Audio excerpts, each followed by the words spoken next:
They graduate high school and never change again. Same beliefs, same insecurities, same fears.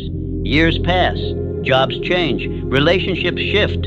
But they don't. They die as the same person they were at 18, just older, more tired, and more afraid. Why?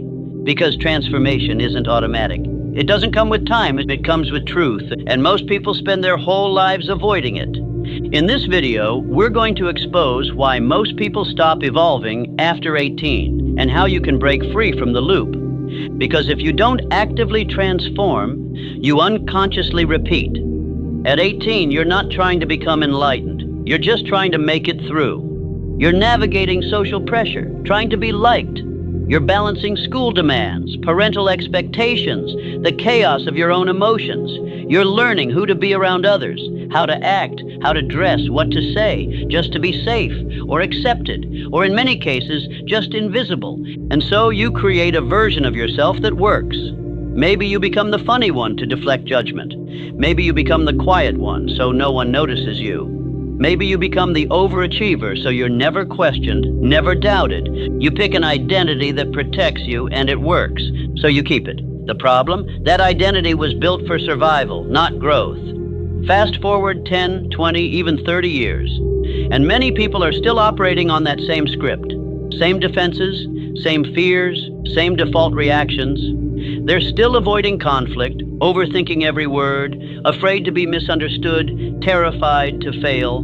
They never updated their internal operating system. They never asked, does the version of me that helped me survive at 18 still serve who I want to become at 30, 40, or 50?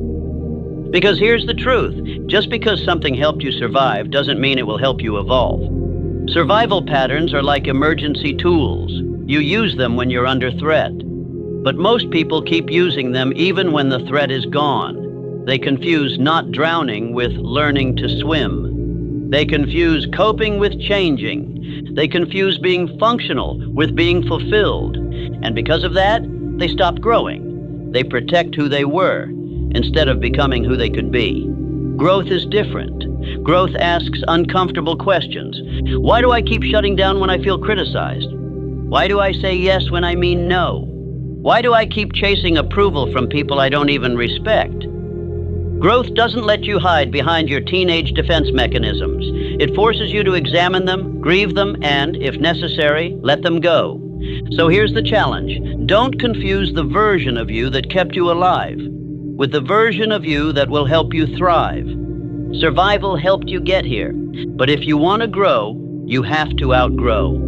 And that starts the moment you stop asking, how can I stay safe? And start asking, who can I become? Most people don't realize this. By the time they're 18, their mind is already craving one thing above all else: familiarity, not truth, not growth, just the comfort of what they already know. Why? Because familiarity feels safe. And at that age, when your world is flooded with newness, new responsibilities, new identities, new fears, anything that feels stable becomes a lifeline. So you latch onto habits, roles, beliefs, and environments that make you feel like you're in control, even if they're limiting, even if they're harmful. You grow attached to the same social circles, even if they drain you. You stick to the same opinions, even when they no longer align with your experience. You maintain the same thought patterns, because challenging them would mean stepping into uncertainty. And uncertainty, to the survival mind, feels like danger. So instead of evolving, you choose repetition. You make choices not because they're right, but because they're familiar. You mistake comfort for clarity. You mistake the known for the true. And slowly, that becomes your cage. You'll hear people say, this is just who I am. But often that's not a declaration of authenticity. It's a defense against change. What they really mean is, this is who I've always been, and I'm scared to find out who else I could be. That's why people live the same year over and over again, calling it a life. That's why someone who was insecure at 18 is still apologizing for existing at 38. That's why someone who was told they weren't good enough back then is still proving themselves in every room they walk into now. Because when you cling to familiarity, you end up repeating a life that no longer fits. Growth, on the other hand, requires risk. It demands you step outside of what you've always known and ask, What if I'm more than I believed? What if my personality isn't fixed, but fluid? What if comfort is costing me my evolution? Letting go of familiarity feels like death, because in a way it is. It's the death of the identity you didn't choose, but settled for. And that death is necessary if you want to make room for the life that's waiting to be born. So no, familiarity is not your friend. It's not your safety net. It's the silent force keeping you trapped in the 18-year-old version of yourself. The question is, will you keep reaching for what's comfortable, or will you finally reach for what's true? At 18, fitting in often feels like a matter of life or death. You're still learning who you are, but the pressure to belong is overwhelming. So, you start trimming the parts of yourself that feel too much. You silence your honest opinions to avoid conflict. You laugh when you don't feel like laughing. You hide your real interests if they're not cool enough. You play roles, sometimes subtle, sometimes extreme, just to be accepted. And here's what's dangerous. It works. You get approval, attention, a sense of belonging, so you keep doing it. You become who the group wants you to be. You perform instead of exist. And little by little, that mask you put on, it starts to harden. It stops being a performance and starts becoming your personality. By the time you're an adult, the mask is no longer optional. It's expected. You've built relationships on it, careers, reputations. You don't just wear the mask, you live inside it. And now, the fear of being authentic doesn't just threaten your image, it threatens your entire identity. That's why most people never become who they really are.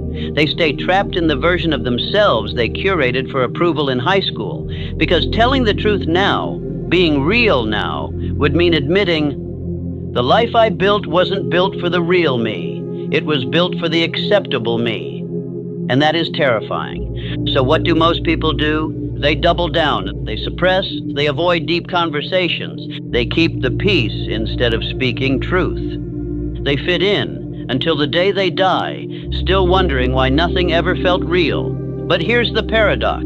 The more you try to belong everywhere, the less you belong anywhere, because you're always hiding, always managing perception, always disconnected from your core. Real growth starts when you get honest, even if it means standing alone. When you say, I'd rather be rejected for who I am than loved for who I'm not. When you choose alignment over approval, authenticity over popularity, truth over comfort. That's not easy, but that's where transformation begins. So ask yourself, are you fitting in or finally becoming real?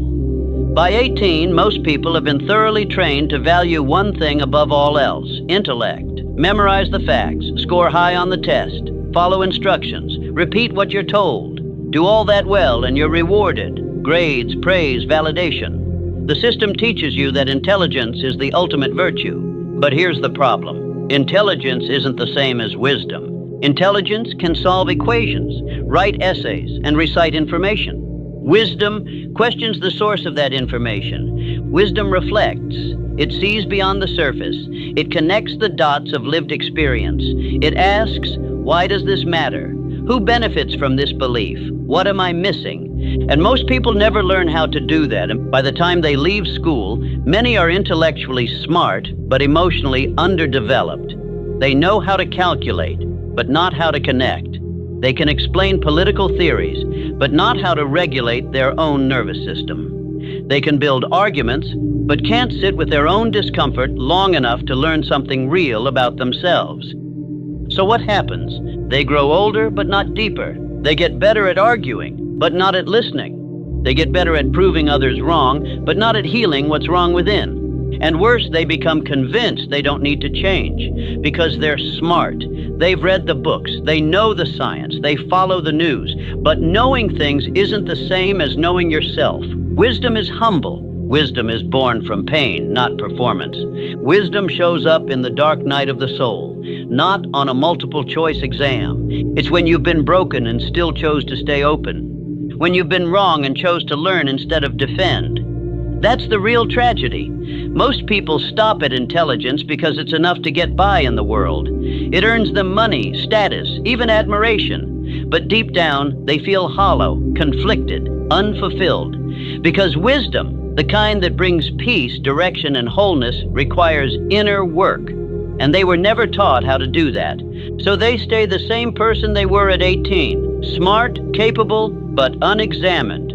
Real transformation begins when you stop asking, "Do I know enough?" and start asking, "Do I understand myself?" That's the difference. The modern world offers you 1,000 ways to avoid yourself, and most people accept the invitation every single day. At 18, this avoidance often starts subtly. Music always playing, screens always on, social feeds constantly refreshing. Moments of stillness feel uncomfortable, awkward, even threatening. So instead of listening to their inner voice, they silence it with noise, and that noise becomes a lifestyle. As years pass, the distractions only multiply. Work, deadlines, social media, streaming platforms, notifications, obligations, a constant flood of stimulation that leaves no room for reflection. Most people move through life like this, busy, reactive, overstimulated, without ever stopping to ask themselves the most basic questions. Why am I doing what I'm doing? Does this life still reflect who I want to be? What have I been avoiding by staying constantly busy? But without reflection, there is no recalibration. Without stillness, there is no insight. Without silence, there is no space to hear what your soul has been trying to say for years. And this is how people die the same person they were at 18, not because they chose stagnation, but because they never created the space to choose anything different. They just kept moving, kept consuming, kept distracting, until one day they look up and realize they've been alive for decades, but they haven't truly been with themselves in years. Reflection is not a luxury. It's a requirement for growth. It's what allows you to review your patterns, question your beliefs, and rewrite the scripts you inherited. It's how you transform regret into wisdom, pain into purpose, and experience into evolution. But it takes courage to stop, to sit, to be alone with your thoughts, without numbing them, escaping them, or dressing them up for social media. It takes maturity to say, I'm willing to feel uncomfortable now so I don't live unconsciously forever. That's why most people avoid reflection, not because they don't have time, but because they don't want to face the truth about who they've become. And the longer they wait, the scarier it feels to look inward. So they never do.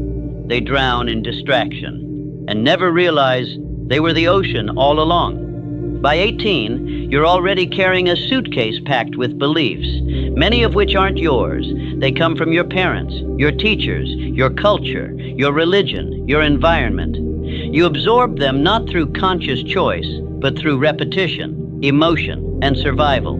You don't stop to question them, because at that age, you're still trying to fit in, find your place, earn love. So if someone tells you, this is what success looks like, or people like us don't do things like that, or emotions make you weak, you accept it, you believe it, and eventually that you live by it. But here's the tragedy. Most people never pause to ask, where did this belief come from? And is it even true? Instead, they carry these invisible instructions into adulthood, mistaking them for identity. They chase careers they don't love, stay in relationships that shrink them, make choices based not on possibility, but on programming. And when life starts to feel heavy, they rarely trace it back to the belief system holding it all up. They think something's wrong with them, when in reality, they're just living out someone else's script. The truth is, if you don't question your beliefs, you don't choose your life. You simply act out an unconscious role written by someone else. You're not living. You're performing inherited patterns. Think about it. How many people believe they're not creative because someone told them they weren't at 12? How many avoid money or success because they were taught it was selfish to want more? How many stay small because the people who raised them were afraid of their own potential? Beliefs are powerful, but unchecked beliefs become prisons. And growth demands rebellion, not the loud external kind, but the quiet internal revolution that says, just because I inherited it doesn't mean I have to keep it. That's maturity. That's awakening. That's how you stop being the person you were at 18 and start becoming the person you were meant to be. So ask yourself, what beliefs did I accept without ever testing them? Whose voice still echoes in my decisions? What truths have I never had the courage to question? Until you face those questions, you'll keep repeating a life that was never truly yours. At 18, fear is still a dominant force shaping your identity. Fear of judgment, fear of failure, fear of rejection. And because the world expects you to figure yourself out, you start giving those fears a name, your personality. You say, I'm just shy, when what you really mean is, I learned it's safer not to speak. You say, I'm not a risk taker, when what you mean is, I'm terrified of looking stupid. You say, I don't do confrontation, when deep down, you're afraid of not being liked. But here's the truth most people never realize. Fear isn't who you are. It's who you became when you didn't feel safe. And over time, you build your entire identity around avoiding discomfort. You pick jobs that feel familiar instead of exciting. You stay in relationships that are predictable instead of nourishing. You avoid opportunities that would stretch you, because stretching means exposure, and exposure feels dangerous. Eventually, fear stops being an emotion and becomes your framework for living. It tells you what to say, how to act, who to trust, what to dream, and the saddest part, you don't even call it fear anymore. You call it you. But what if you're wrong? What if the version of you that the world knows, the quiet one, the careful one, the one who doesn't like to take chances, isn't you at all? What if it's just the part of you that formed to stay safe when you didn't know you had another option? This is why most people die the same person they were at 18, not because they lacked potential, but because they mistook their fear for their identity. They lived from the armor, not the soul. Real transformation begins the moment you stop asking, is this who I am? And start asking, is this who I became to survive? You are not your fear. You are the awareness behind it. You are the courage that lies dormant beneath it. And every time you choose truth over comfort, expansion over safety, you reclaim a part of yourself that fear tried to erase. Don't let the voice that kept you small become the voice that defines your life. Because the moment you confuse fear with identity, you stop growing. Growth sounds beautiful in theory, until you realize it comes with grief.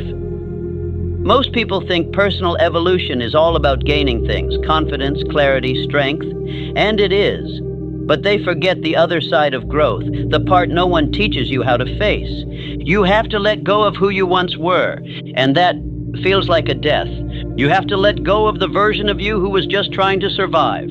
The version who stayed silent to avoid conflict. The version who made themselves smaller to feel safe.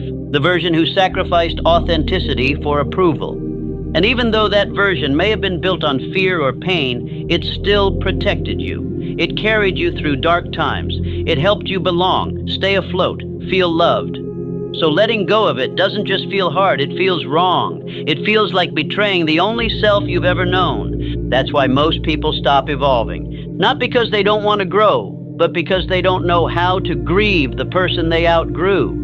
They don't know how to sit with the sadness of leaving behind an old identity. They don't know how to honor the parts of them that were once necessary, even if those parts are no longer healthy. They don't know how to say, thank you for getting me here, but I don't need you anymore. So instead of moving forward, they stay stuck, half in the past, half in the future, trying to grow without letting go, trying to evolve without dying to who they used to be. But transformation is not a straight line. It's a cycle, and every real change requires a mourning period. You must allow yourself to feel the loss, the confusion, the space where the old you used to live, because only when you let something die can you create space for something new to be born. So if you feel sadness when you grow, don't resist it. That sadness is sacred. It means you're not pretending anymore. It means you're shedding. It means something real is happening. And the deeper the grief, the more profound the rebirth. By the time most people reach adulthood, their number one priority, whether they admit it or not, is to avoid discomfort. They don't consciously say it, but their decisions reveal it. They choose paths that feel safe, predictable, and socially approved. They organize their careers, relationships, daily routines, and even self-image around one silent question. What will protect me from feeling pain? And slowly, without realizing it, they stop living for expansion and start living for protection. They avoid conversations that might lead to conflict, even if it means staying misunderstood. They avoid risks that might lead to failure, even if it means never discovering their full potential. They avoid solitude because it might force them to hear what their soul's been whispering for years.